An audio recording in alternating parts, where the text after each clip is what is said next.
story that has captured the attention of the nation is headlined with a picture of Miss Ivy Wangeshi. And the title there is Rejected Man's Fury at Spanned Phone Calls. The unfortunate story of how this lady lost her life, a lady with a promising future in medicine, a lady whose friends only speak very highly of her character, the kind of person she was, and her potential to build the nation, to contribute to the nation as well. But now a lady who's lost her life. And what you have on pages 3 and 4 of the Daily Nation are more details about her, the car killer who gave a confession yesterday to the police, but also, and this is what I want to begin by asking Honorable Ng'ang'a, pictures of several other women who have lost their lives in different circumstances, but at a very young age, very promising as well, and why this now seems to be a trend. Very worrying. Honorable Ng'ang'a, let me first begin with you. This is a lady who comes from your constituency. Correct. What needs to be done to keep women safe in this society, even as you give us, I'm sure you want to start with a message of condolence to the family? Yeah, I start by at least feeling what the family is feeling right now, and I tell them we are very sorry, and also what need way forward about this, because it has been happening months after months, or after every 2 weeks. Just the other day we were dealing with Monica's case, the other time we were dealing with Sharon's case. And there's also a KWS ranger, I believe, if I've gotten that right, whose body was recovered yesterday. Was recovered yesterday. Yes. And I can say this is starting from our homes.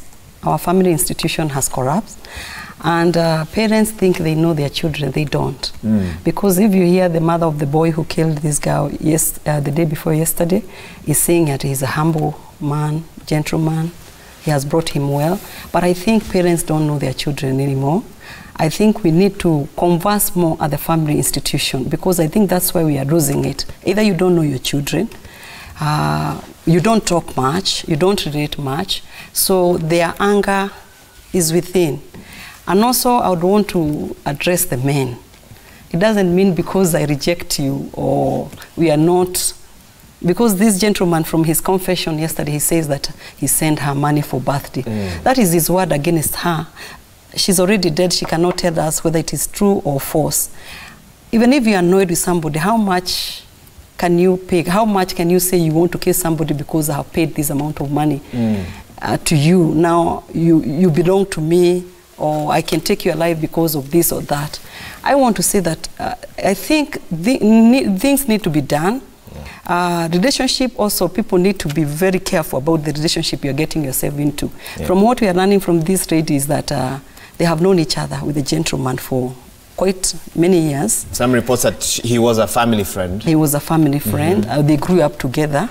So the question I was asking myself yesterday, all the way from Thika to Eldoret, on his way, so it was premeditated, all the way to Eldoret. He got there, he got out of the car, he went and bought the axe, the knife, looking for this young lady, who is very promising. She was doing her work. She had just finished going around doing what she knows to do best.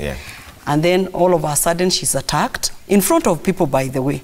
And that's why I'm saying this is something that this gentleman had rehearsed so many times of what to do. Do you think there are enough deterrents in the law to keep men away from such activities? You see, no, I don't think. For someone who sat in parliament? I don't think so. I don't think there is enough. But it is emerging, it is coming out. Either frustration, stress, it is emerging right now. I think that's why it was nowhere in law, as in this is how far you should stay in a relationship. You know, if at all they say they were in a relationship. If there was a relationship. If there was a relationship, because now the lady is dead, we don't know.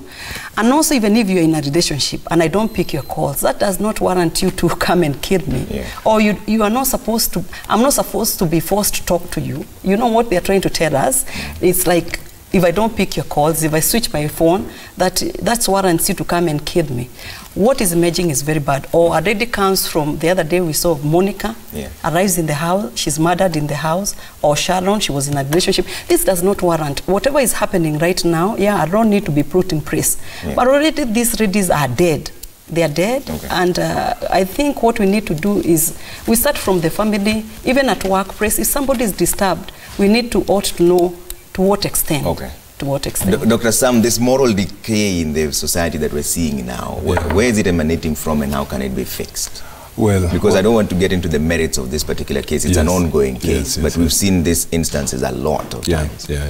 I want to make two quick observations related to this. First, condolences to the family and those friends and those affected by this particular issue.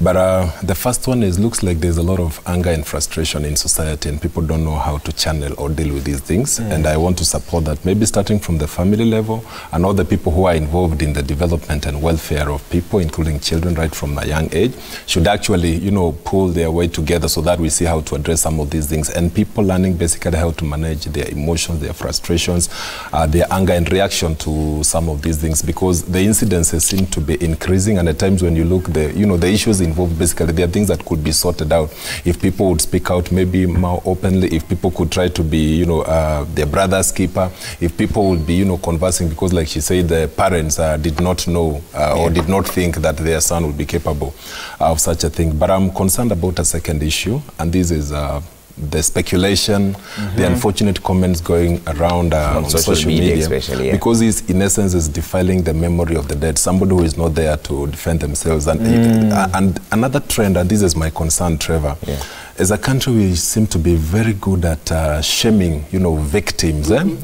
When somebody is a victim of a heinous crime, we tend to blame them instead of trying to look at the issue, even look at the perpetrators, or look at, the issue that has happened. We tend to blame these people. So I've seen these comments on social media, and that has been quite disturbing. And especially if if the victim is a woman. Exactly. There seems to be a trend in regards to that. That is my primary concern, because the speculation is not good. People are spreading this information, and now it has moved from online to offline. I think somebody was trying to explain to me such an issue yesterday.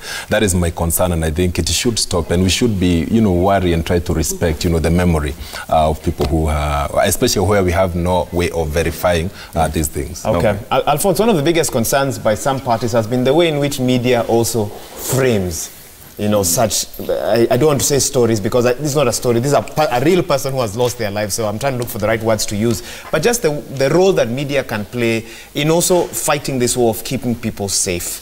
When you see media sometimes using particular words, there are concerns that those words don't help the conversation. They drive it in one wrong direction. What are your thoughts about that for someone who works in a body that, in a sense, monitors how media does its work? So having worked in a newsroom before, and where I work right now, where I interact with journalists, I would first say this is a story that the media would love. So there is blood there, so if it bleeds, the media would follow it. It's murder. There are emotions involved. So the media's first job is to go out there and find out who are these people. What's the story that we can tell our audiences? Some are concerned that they sensationalize, that the way they splash headlines doesn't help the families who have lost a loved one. This is a very rare story for somebody to commit a crime in broad daylight and leave everything there. It's a story that the media cannot miss. So if I was the editor back in the newsroom days, this is a story you would put where it is on the front page.